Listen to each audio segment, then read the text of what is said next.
Hello friends, welcome back to on YouTube channel Aryan educational academy. So friends, हम आ चुके हैं आपके लिए लेकर के आज फिर सी टेट 2014 तक हम कवर कर चुके हैं। 11, 12, 13, 14, 15 ये सब हम कवर कर चुके हैं दोस्तों। तो 2015 का आज 2015 का पेपर हम लेकर के आए, 14 तक कवर कर चुके हैं।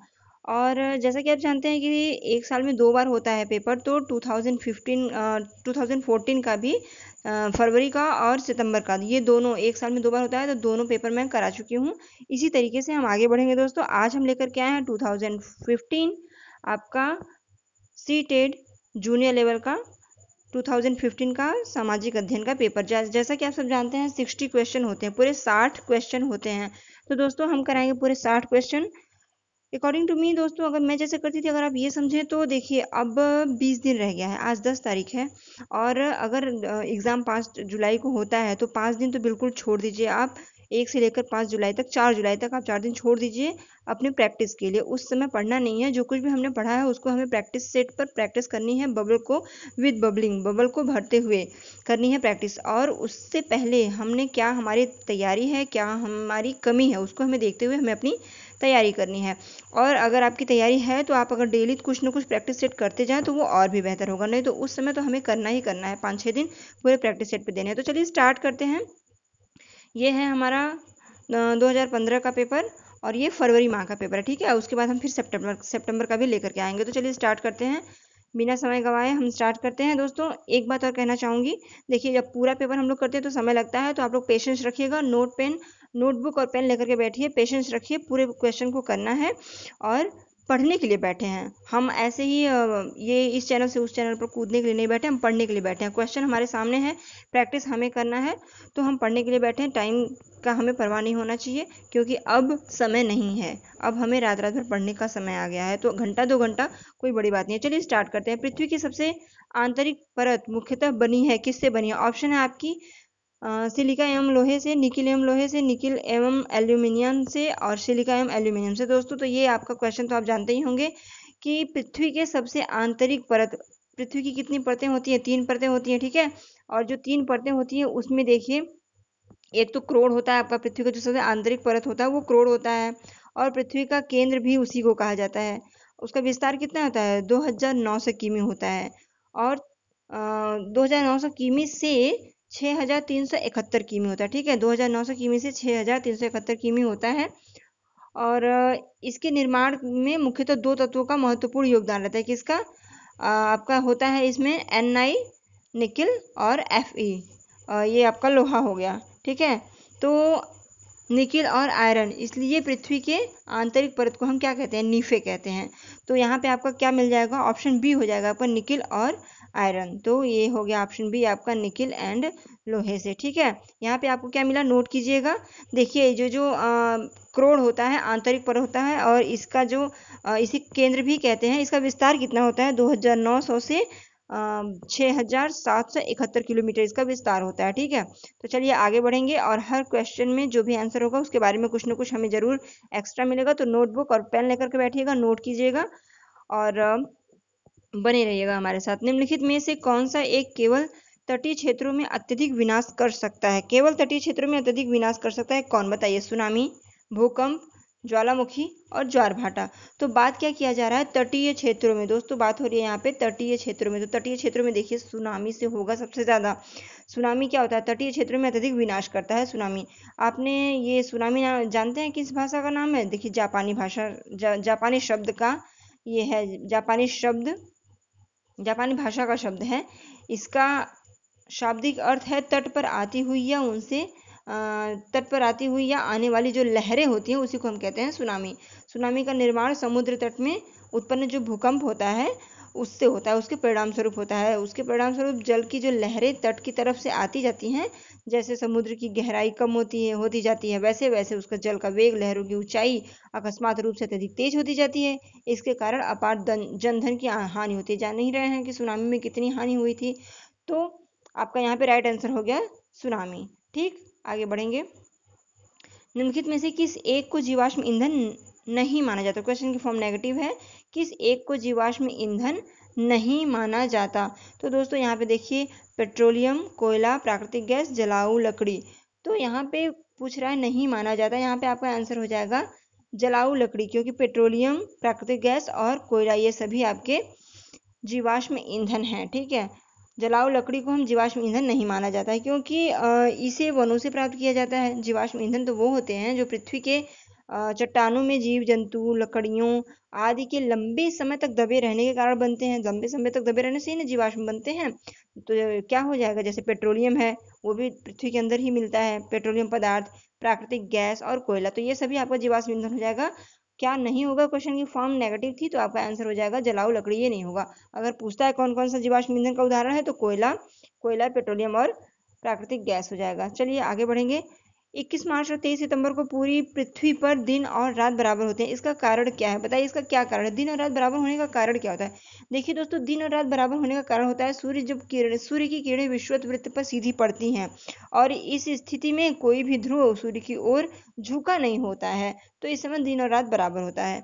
तो आपका यहाँ पर देखिए कहाँ पे पहला ही ऑप्शन हो जाएगा। देखिए सूर्य की किरणें विषुवत वृत्त पर सीधी पड़ी हैं और इस स्थिति में कोई भी ध्रुव जो है सूर्य की ओर झुका नहीं होता है। ठीक है, तो इस समय 21 मार्च और 23 सितंबर को पूरी पृथ्वी पर दिन और रात बराबर होते हैं। राइट आंसर आपका फर्स्ट हो गया। आगे बढ़ेंगे। किसी भूकंप के दौरान रिक्टर स्केल की किस तीव्रता पर वस्तुएं गिरने लगती हैं?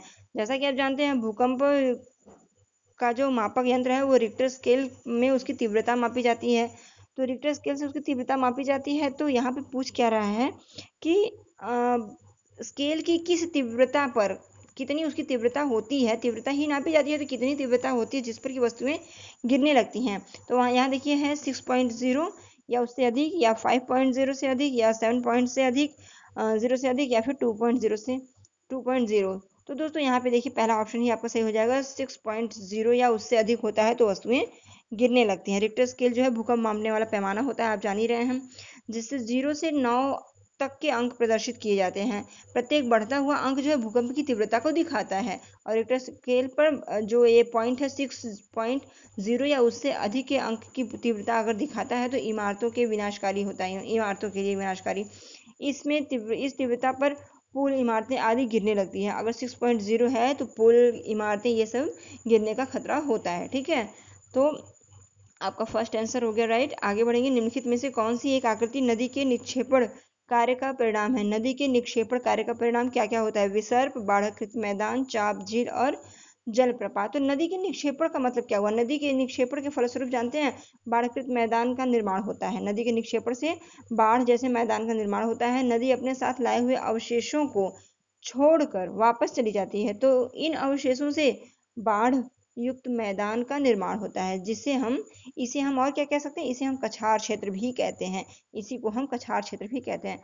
तो आप समझ ही गए होंगे, आपका राइट आंसर हो जाएगा बी, बाढ़कृत मैदान। ठीक है, आगे बढ़ेंगे। बोरिंग जल डमरू मध्य पानी का संकरा भाग है जो जोड़ता है, किसको किसको जोड़ता है? बोरिंग जल डमरू मध्य की बात हो रही है जो कि पानी का सकरा भाग है। ये आपका है कहाँ? देखिए ये जल डमरू मध्य जो है प्रशांत महासागर का चुक्सी सागर में आर्कटिक महासागर को जोड़ता है। प्रशांत महासागर तथा चुक्सी सागर को आर्कटिक महासागर जिसको कहते हैं, चुक्सी सागर को हम आर्कटिक महासागर को भी कहते हैं, इसको जोड़ता है। एशिया और उत्तरी अमेरिका महाद्वीप की जल संधि है ये। एशिया और उत्तरी अमेरिका महाद्वीप की जल संधि है। तो कहाँ हो जाएगा एशिया और उत्तरी अमेरिका? इसमें जोड़ता है किसको किसको है ये पूछा जा रहा है। तो आर्कटिक महासागर और प्रशांत महासागर को। ठीक है, आर्कटिक महासागर और प्रशांत महासागर is the right answer, C option. Arctic महासागर और प्रशांत महासागर को बोरिंग जल डमरू मध्य जोड़ता है। ठीक है, आगे बढ़ेंगे। विशेष रूप से निर्मित तालाबों और पोखरों में मत्स्य पालन को जाना जाता है। देखिए तालाबों और पोखरों में जो मत्स्य पालन किया जाता है क्या कहलाता है, यहाँ ये पूछ रहा है। तो मत्स्य पालन को आप जानते हैं पीसी कल्चर कहा जाता है। तो और क्या यहाँ पूछ रहा है? पोखरों में मत्स्य पालन को जाना जाता है किस नाम से? ऑप्शन है पीसी, हाँ पीसी कल्चर ऑप्शन में दिया है। तो पहला ही आपका राइट आंसर हो जाएगा, पीसी कल्चर के नाम से ही जाना जाता है। विशेष रूप से जो तालाबों और पोखरों में मत्स्य पालन किया जाता है उसको हम क्या कहते हैं? पीसी कल्चर कहते हैं।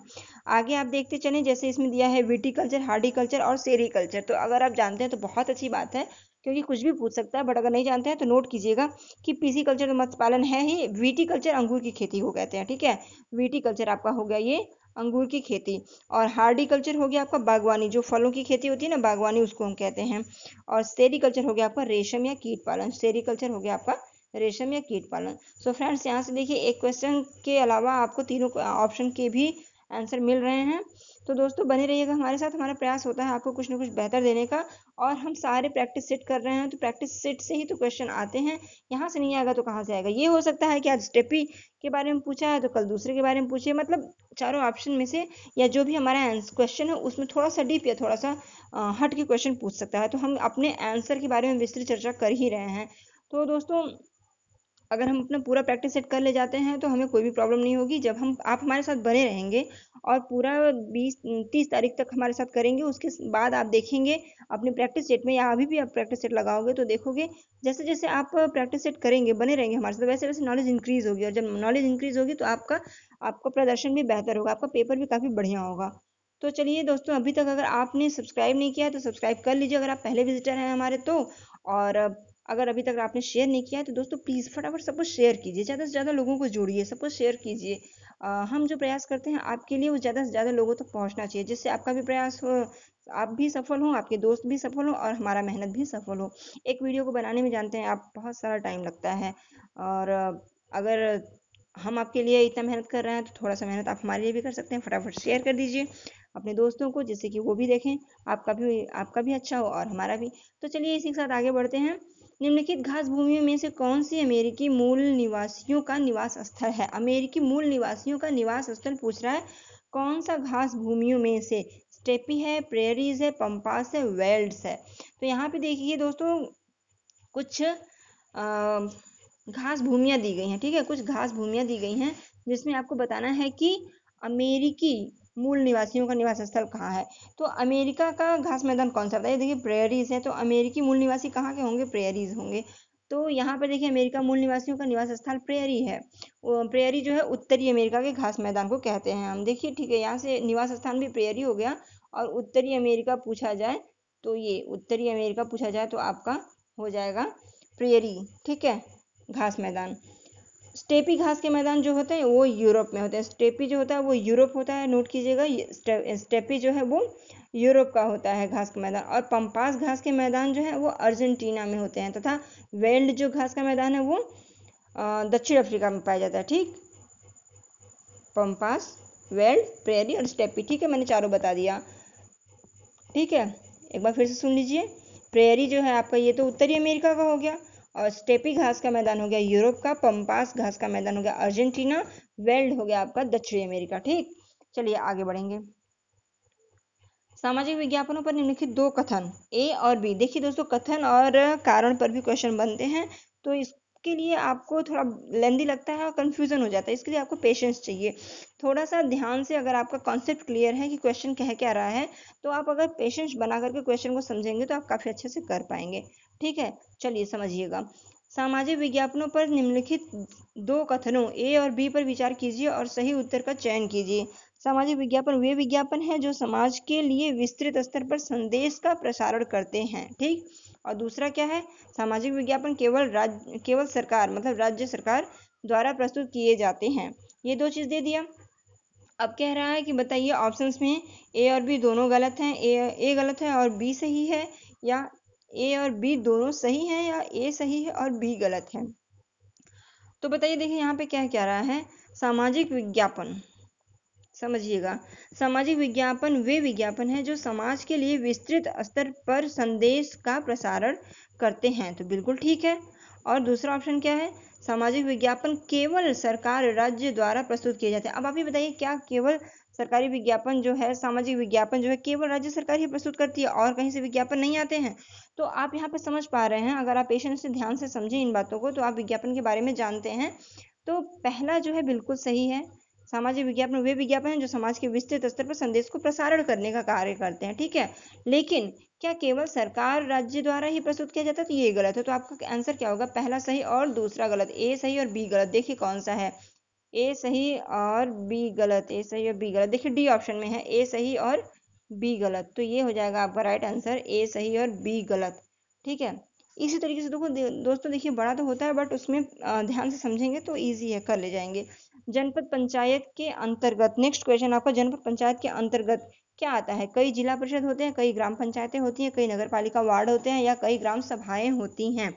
क्या होता है? तो जनपद पंचायत, पंचायत की बात हो रही है तो कई ग्राम पंचायतें होती हैं इसमें, जनपद पंचायत में। तो आपका हो जाएगा यहाँ पे कई ग्राम पंचायतें होती हैं, बी ऑप्शन है, ठीक है, कई ग्राम पंचायतें होती हैं। देखिए दोस्तों, जनपद पंचायत जो होता है उसको हम जिला पंचायत कहते हैं। जनपद या जिला मतलब एक ही हुआ, जिला पंचायत कहते हैं।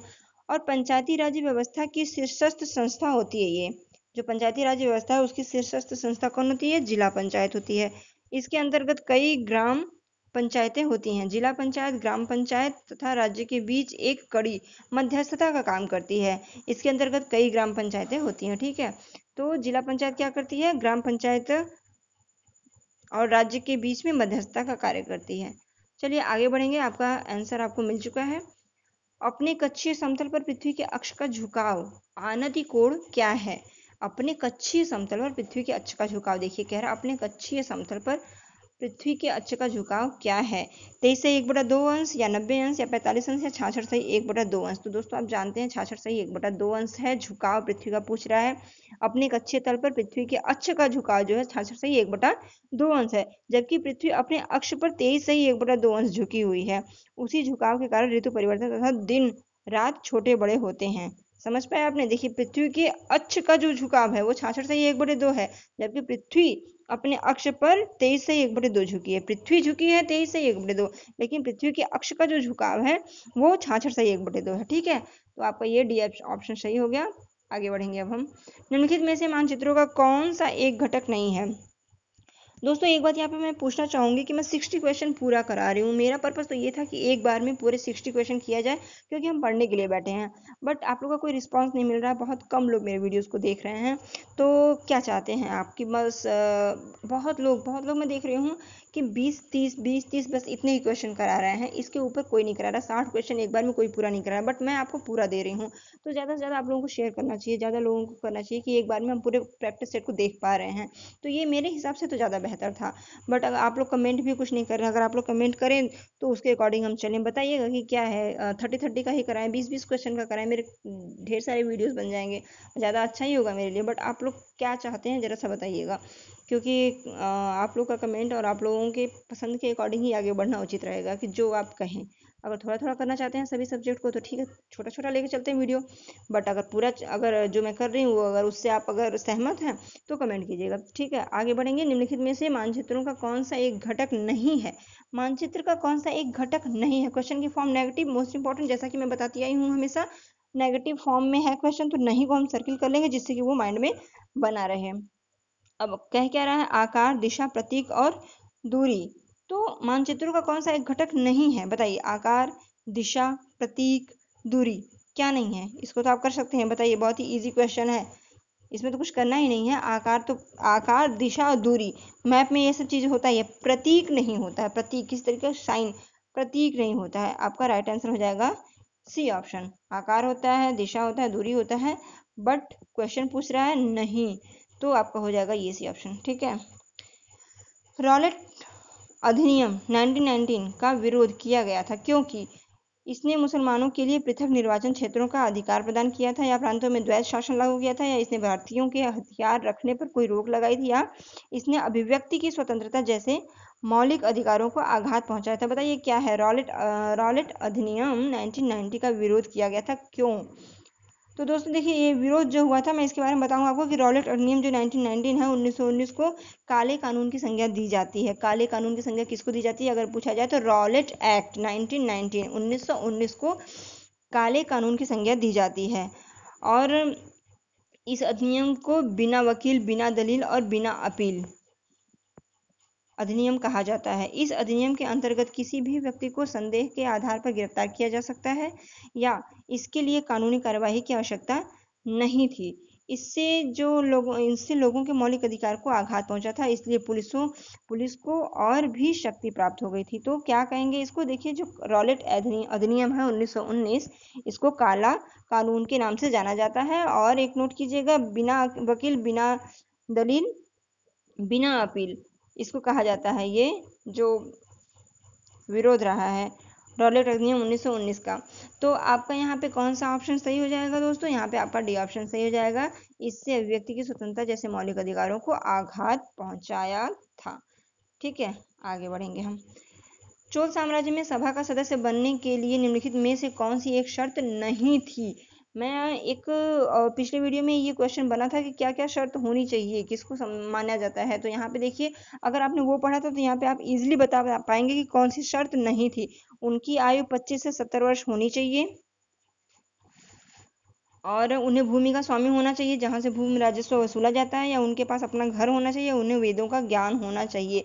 तो दोस्तों बताइए, इसमें से आप अगर जरा भी ध्यान से पढ़े होंगे तो बता पाएंगे, बट जरा सा भी अगर चूक किए हैं तो नहीं बता पाएंगे। क्यों नहीं बता पाएंगे? क्योंकि इसमें से अगर कहूँ तो सभी सही है, बट क्या सही नहीं है? तो थोड़ा सा इसमें फॉल्ट है। क्या ये जो आयु एज जो बता रहा है 25, तो इसमें जो 25 से 70 है ये नहीं होगा। उसमें आपका आयु, जो व्यक्ति की आयु है वो 35 वर्ष से अधिक होनी चाहिए। 25 नहीं बल्कि 35 वर्ष बताया गया है इसमें। चोल साम्राज्य में सभा का जो सदस्य बनने की निम्नलिखित शर्तें रखी गई हैं, उसमें जो व्यक्ति होगा वो 35 वर्ष से अधिक का होना चाहिए, भूमि स्वामी का होना चाहिए, और भू राजस्व वसूला जहाँ से जाता है, और उसका अपना खुद का मकान हो, स्वयं वो मकान का मालिक हो, व्यक्ति को हिंदी किन्हीं 2 वेदों का ज्ञान होना चाहिए। ठीक है, तो यहाँ पे आपका फर्स्ट ऑप्शन ही गलत हो जाएगा। क्यों? क्योंकि ये एज जो दिखाया गया है, एज तो दिखाया गया है, सही बात है, एज के बारे में बात हुई है, बट 25 नहीं 35 से अधिक की बात की गई है। ठीक है, तो यही आपका राइट आंसर हो जाएगा। बौद्ध धर्म में बोधिसत्व थे वे लोग जिन्होंने निर्वाण यानी प्रबोध, निर्वाण मीन्स क्या होता है? प्रबोध, ये भी नोट कीजिएगा, निर्वाण मीन्स होता क्या है? प्रबोध। ठीक है, प्राप्त किया। बुद्ध की प्रतिमाएं, चीनी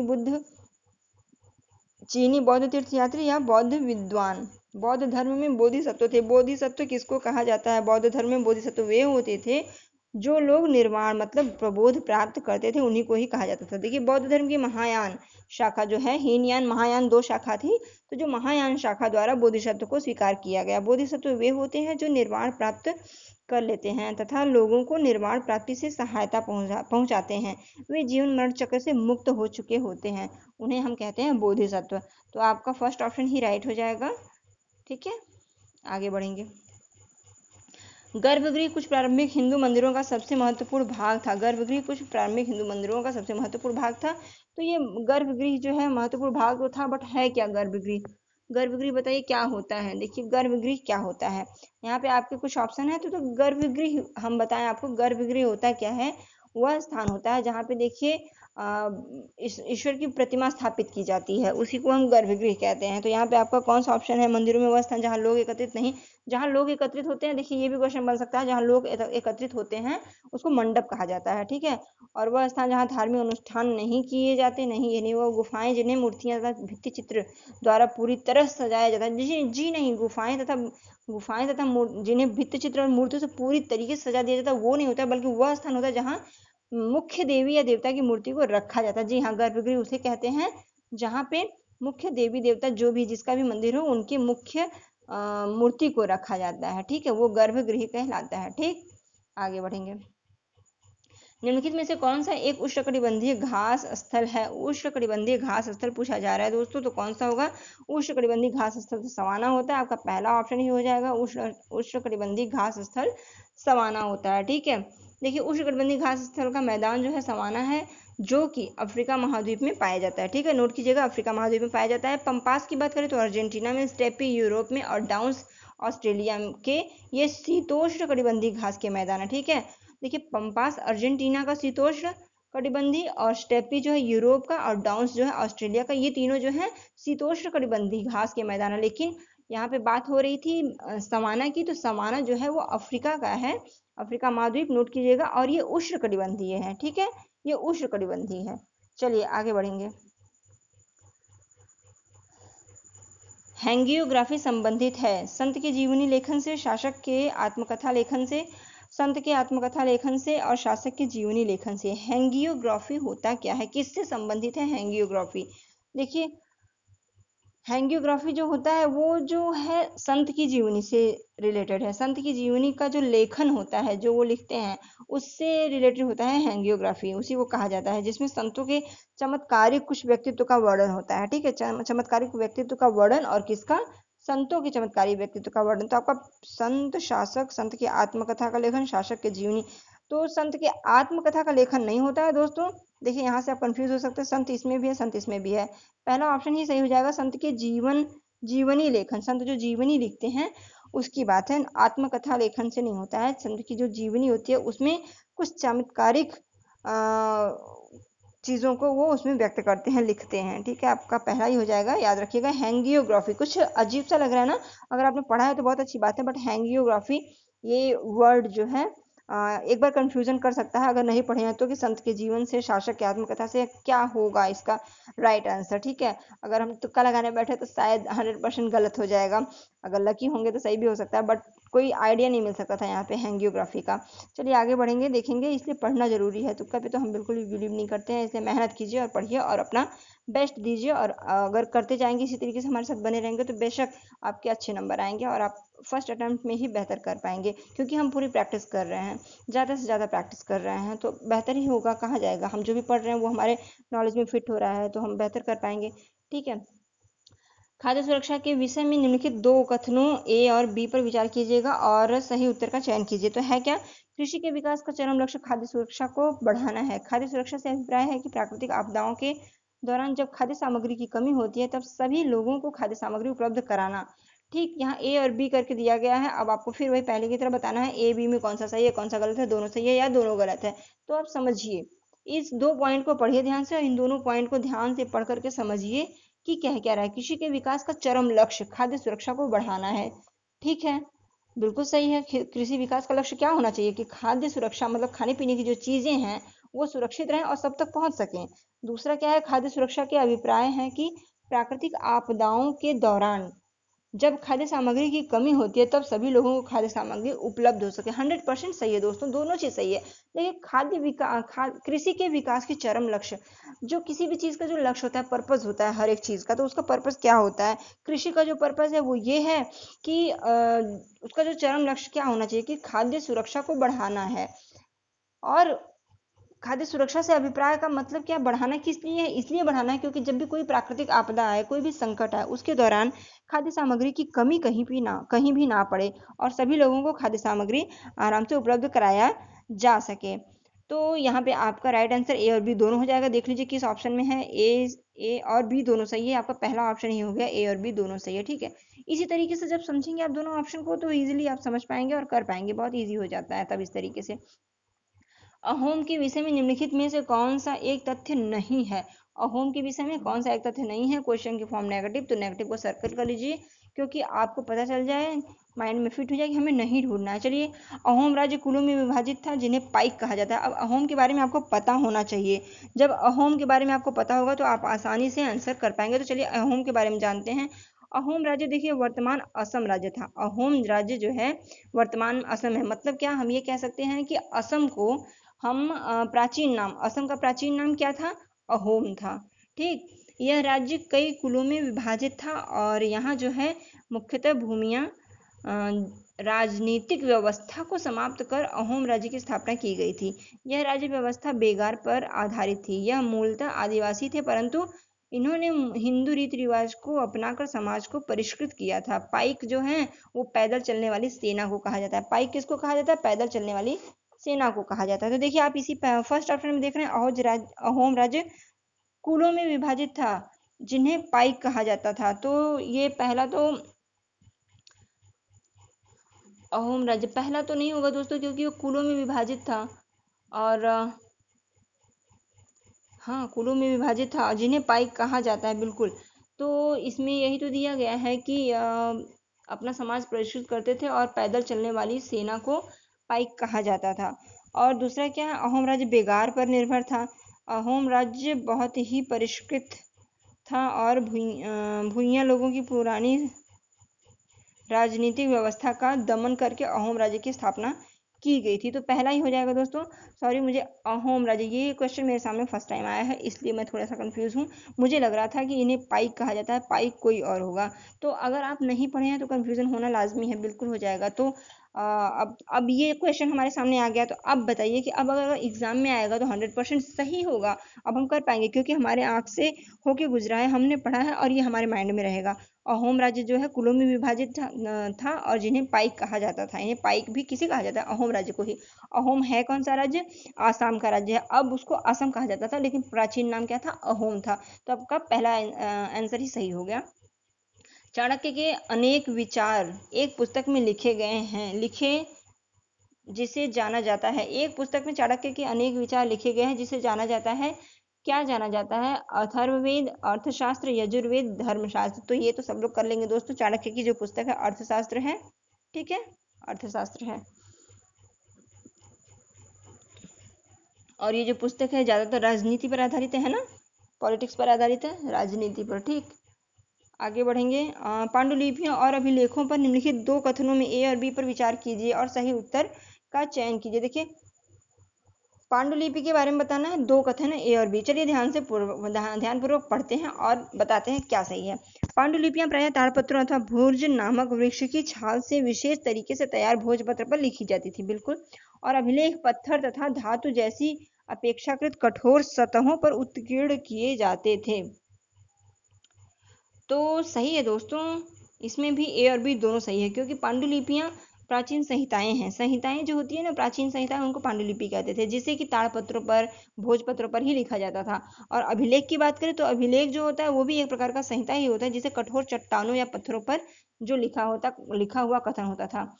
तो ये यहाँ पे भी ए और बी दोनों सही हो जाएंगे। तो फर्स्ट ऑप्शन ही तो है आपका, ए और बी दोनों सही हो जाएंगे। चलिए, अब पांडुलिपि और अभिलेखों के बारे में आपने यहाँ से जानकारी ली। आगे कोई भी क्वेश्चन पांडुलिपि और अभिलेख पर आएगा तो आप कर पाओगे। चलिए, लगभग 2000 वर्ष पहले वाराणसी एक प्रसिद्ध शिल्प केंद्र था, जहां श्रेणी थे। कैसे श्रेणी थे? बौद्ध मठ, धातु के सिक्के जिन पर आकृतियां बनाई जाती थी, शिल्पकार और व्यापारिक के संग, और कृषि उत्पादन के लिए प्रयुक्त लोहे के फलों के फाल। देखिए, लगभग 2000 वर्ष पहले वाराणसी एक प्रसिद्ध शिल्प केंद्र था, जहां, देखिए, वाराणसी 2000 वर्ष पहले वाराणसी एक प्रसिद्ध शिल्प केंद्र था। आपका क्वेश्चन ये भी बन सकता है कि 2000 वर्ष पहले प्रसिद्ध शिल्प केंद्र कौन सा था? तो आंसर होगा वाराणसी, ठीक है। और पूछ सकता है आपका कि वाराणसी प्रसिद्ध शिल्प केंद्र था, बताइए कितने वर्ष पहले लगभग? तो आपका ये भी आ सकता है 2000, 100, 1900, कुछ ऐसे ऐसे करके ऑप्शन दे सकते हैं। तो ये क्वेश्चन से भी आपको आंसर बनानी चाहिए। तो क्या था पूछा जाए तो प्रसिद्ध शिल्प केंद्र था, ये क्वेश्चन बन सकता है। अब शिल्पकारों और व्यापारियों के संघ जो होते हैं उनके लिए था ये शिल्प केंद्र। लगभग 2000 वर्ष पहले वाराणसी एक प्रसिद्ध शिल्प केंद्र था, जहां शिल्पकारों और व्यापारियों के संघ स्थित थे। इन संघों को श्रेणी कहा जाता था, इन संघों को श्रेणी भी कहा जाता था। राइट आंसर आपका सी हो जाएगा दोस्तों, कि शिल्पकारों और व्यापारियों का संघ था, इन्हें श्रेणी कहते थे, ठीक है, इन्हें श्रेणी कहते थे। राइट हो गया। चलिए, औपनिवेशिक काल के दौरान भारत में ब्रिटिश कला के आने के साथ निम्नलिखित में से किस एक का चलन प्रारंभ हुआ था? औपनिवेशिक काल के दौरान भित्ति कला का, लघु चित्र का, तैल चित्र का, या परिप्रेक्ष्य विधि का? तो यहाँ पे दोस्तों देखिए, औपनिवेशिक काल के दौरान जो है भारत में ब्रिटिश कला के आने से चित्रकला क्षेत्र में जो चलन हुआ था वो किसका हुआ था? वो तैल चित्रों का चलन प्रारंभ हुआ था, जिसे हम तैल चित्र का प्रारंभ हुआ था त्रावणकोर के राजा, त्रावणकोर नोट कीजिएगा, त्रावणकोर के राजा राजा रवि वर्मा कहाँ के राजा थे? त्रावणकोर के राजा थे। राजा रवि वर्मा द्वारा इसका संरक्षण किया गया। राजा रवि वर्मा स्वयं एक तैल चित्रकार थे, ठीक है, राजा रवि वर्मा स्वयं एक तैल चित्र कलाकार थे, ठीक। तो यहाँ पे आपका राइट आंसर हो जाएगा तैल चित्र, सी ऑप्शन। औपनिवेशिक काल के दौरान भारत में ब्रिटिश कला के आने के साथ साथ तैल चित्र का चलन प्रारंभ हुआ था। कौन से राजा थे? राजा रवि वर्मा। कहाँ के राजा थे? त्रावणकोर के राजा थे, और वो खुद भी एक तैल चित्र कलाकार थे, ठीक। आगे बढ़ेंगे। लगभग 2000 वर्ष पूर्व निम्नलिखित में से कौन से शासक रेशम मार्ग पर नियंत्रण रखने के लिए सर्वाधिक प्रसिद्ध थे? रेशम मार्ग पर नियंत्रण रखने के लिए सर्वाधिक प्रसिद्ध थे, बताइए कौन था? कुषाण, चोल, पांड्य और चेर। दोस्तों आपका राइट आंसर कुषाण हो जाएगा यहाँ पे, क्योंकि 200 वर्ष पूर्व जो है रेशम मार्ग पर कुषाण शासकों का अधिकार था। इस रेशम मार्ग से उन्हें अत्यधिक राजस्व की प्राप्ति होती थी। यह मार्ग जो है चीन से रोम को जाता था, जिस पर कुषाण शासक कनिष्क ने अधिकार कर लिया था। आपका यहाँ पे आंसर हो जाएगा कुषाण, पहला ही ऑप्शन सही हो जाएगा, ठीक है। आगे बढ़ेंगे। 27 क्वेश्चन, दिल्ली के सुल्तानों के शासनकाल में निम्नलिखित में से कौन सी एक प्रशासनिक भाषा थी? कौन सी प्रशासनिक भाषा थी? दिल्ली के सुल्तानों के शासनकाल के समय की भाषा पूछी जा रही है, कौन सी प्रशासनिक भाषा थी? तो दोस्तों दिल्ली के सुल्तानों के समय की प्रशासनिक भाषा फारसी थी, और इसमें कुछ है नहीं, वो जो प्रशासनिक भाषा थी सुल्तानों की फारसी थी। तो आपको पहला ही ऑप्शन तो है, पहला ही ऑप्शन आपका राइट हो जाएगा, फारसी भाषा थी। ठीक है। सहायक संधि के अंतर्गत ईस्ट इंडिया कंपनी ने राज्यों के भारतीय शासकों को बाध्य किया, किस चीज के लिए बाध्य किया? सहायक संधि के अंतर्गत ईस्ट इंडिया कंपनी 1600 में आई भारत में।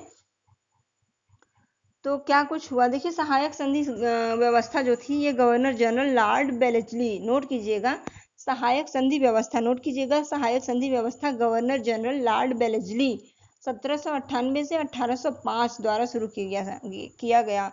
1798 1798 से आपका 1805 से 1805 तक जो सहायक संधि व्यवस्था थी गवर्नर जनरल लॉर्ड वेलेस्ली द्वारा 1805 तक 1798 से 1805 तक द्वारा ये उनका द्वारा शुरू की गई। इस व्यवस्था के अंतर्गत सहायक संधि स्वीकार करने वाले राज्यों की कोई स्वयं की स्वतंत्र शक्ति नहीं होती थी, परंतु कंपनी द्वारा उन्हें सुरक्षा प्रदान की जाती थी तथा इसके लिए राज्य द्वारा कंपनी को धन दिया जाता था जो सुरक्षा के बदले होता था। ठीक है, तो आपका देखिए क्या क्या यहाँ पे सही हो जाएगा, उनकी कोई अपनी स्वतंत्र सैनिक शक्ति नहीं होगी, परंतु केवल कंपनी द्वारा सुरक्षा प्राप्त कर सकेंगे और उनके रख रखाव का खर्चा उन्हें वहन करना होगा। तो बी ऑप्शन आपका राइट हो जाएगा। ठीक, आगे बढ़ेंगे। 29 क्वेश्चन, निम्नलिखित जनजातीय समूहों में से कौन सा मुख्यतः उत्तराखंड में संकेंद्रित है? उत्तराखंड में कौन सा संकेंद्रित है? गौड़, भोटिया, माला इरुलर और भील। दोस्तों पूछ क्या रहा है, जनजातीय समूहों में कौन सा मुख्यतः उत्तराखंड में संकेंद्रित है? उत्तराखंड की जनजातीय समूहों की बात हो रही है। तो उत्तराखंड की प्रमुख जनजातियां कौन कौन सी हैं? नोट कीजिएगा, भोटिया, थारू, जौनसारी और बुक्सा तथा ये गोंड तथा भील मध्य प्रदेश की जनजातियां हैं। गोंड और भील यहाँ पे दिया गया है ना, पहला है गोंड और पहला गोंड है, दूसरा भील है, तो ये मध्य प्रदेश की जनजातियां हैं। ठीक है, एमपी की जनजातियां। तो यहाँ पे पूछा क्या है, यहाँ पे उत्तराखंड में संकेंद्रित हैं, तो उत्तराखंड में हो जाएगा भोटिया। आपका राइट आंसर हो जाएगा बी ऑप्शन। भोटिया के साथ साथ और मैंने क्या क्या बताया, भोटिया की जगह पे कुछ और भी दे सकता है ऑप्शन में, तो याद रखिएगा थारू, जौनसारी और बुक्सा। उत्तराखंड की जनजातियां हैं भोटिया, थारू, जौनसारी, बुक्सा। ठीक है, और ये गोंड और भील जो हो जाएगा ये एमपी का हो गया, मध्य प्रदेश। ठीक है, आगे बढ़ेंगे। 30 क्वेश्चन है, भारत का निम्नलिखित में से कौन सा राज्य कलमकारी छापे के लिए लोकप्रिय है? कलमकारी छापे के लिए लोकप्रिय कौन सा राज्य? देखिए कलमकारी छापे के लिए तो आंध्र प्रदेश राज्य प्रसिद्ध है। यह रंगोली का ही एक रूप होता है, कलमकारी जो होता है ये रंगोली का ही एक रूप होता है। पंजाब में इसे मेहंदी, नोट कीजिएगा, पंजाब में इसे मेहंदी कहते हैं, तमिलनाडु में इसे कल्लम कहते हैं तथा कर्नाटक में इसे रंगवल्ली कहा जाता है। नोट कीजिएगा, एक बार फिर रिवाइज करा रही हूँ। आंध्र प्रदेश में ये कलमकारी छापे होते हैं, प्रसिद्ध है ये एक तरीके का रंगोली होता है, रंगोली हम लोग बनाते हैं ना, एक तरीके का रंगोली ही है ये। अब पंजाब में इसे क्या कहते हैं? पंजाब में इसे मेहंदी कहते हैं, तमिलनाडु में इसे कल्लम कहते हैं और कर्नाटक में इसे रंगवल्ली कहा जाता है। तो आपका राइट आंसर तो हो गया यहाँ पे आंध्र प्रदेश, डी ऑप्शन। ठीक है, आंध्र प्रदेश आपका राइट आंसर हो गया। बट आप यहाँ पे जानते चलेंगे कि आंध्र प्रदेश ये जो है कलमकारी छापे के लिए प्रसिद्ध है और ये रंगोली कहा जाता है इसको, तमिलनाडु में इसे कल्लम, पंजाब में मेहंदी और कर्नाटक में रंगवल्ली कहा जाता है। तो ये आपके 30 क्वेश्चन पूरे हुए दोस्तों। जैसा कि मैंने कहा कि मैं तो पूरा 60 क्वेश्चन करा रही हूँ, बट और कोई इतना नहीं करा रहा है, फिर भी इतना रिस्पांस नहीं मिल रहा है इस वीडियो को। तो आप लोग अगर शेयर करेंगे, ज़्यादा से ज़्यादा रिस्पांस देंगे तो मैं आगे पूरे 60 कराऊंगी, बट कराना तो मुझे है ही, जैसा आप कहें उस हिसाब से कोई कमेंट नहीं आया, इसलिए मैं कंफ्यूज हूँ। चलिए आज के लिए बस इतने पे ही ख़त्म करते हैं, इसका नेक्स्ट पार्ट मैं लेकर के आऊँगी, कल आपको दूसरा वीडियो भी मिल जाएगा। 31 से हम कवर करेंगे 60 तक। ओके, तो आज के लिए बस इतना ही दोस्तों। अगर अच्छा लगा हो तो प्लीज़ कमेंट कीजिएगा, बताइएगा कैसा है, क्या प्रयास है, कैसे क्या करें, पूरा दें या थोड़ा थोड़ा करके बताएं, और प्लीज़ दोस्तों शेयर कीजिएगा ज़्यादा से ज़्यादा लोगों में। लाइक कीजिए, सब्सक्राइब कीजिए, जिससे कि हमारा भी मतलब एक मोटिवेशन बना रहे कि जो हम कर रहे हैं उसमें हमें भी कुछ मोटिवेशन मिलता रहे। आपका बेस्ट होगा अगर आप पूरा का पूरा हमारे साथ बने रहते हैं, तैयारी करते हैं तो चलिए दोस्तों, आज के बाद आज का बस यहीं ख़त्म करते हैं। अगला पार्ट में फिर लेकर के आऊँगी, नेक्स्ट क्वेश्चन नेक्स्ट पार्ट में, और पूरा तो हमको कराना ही है। ओके फ्रेंड्स, आज के लिए बस इतना ही। धन्यवाद।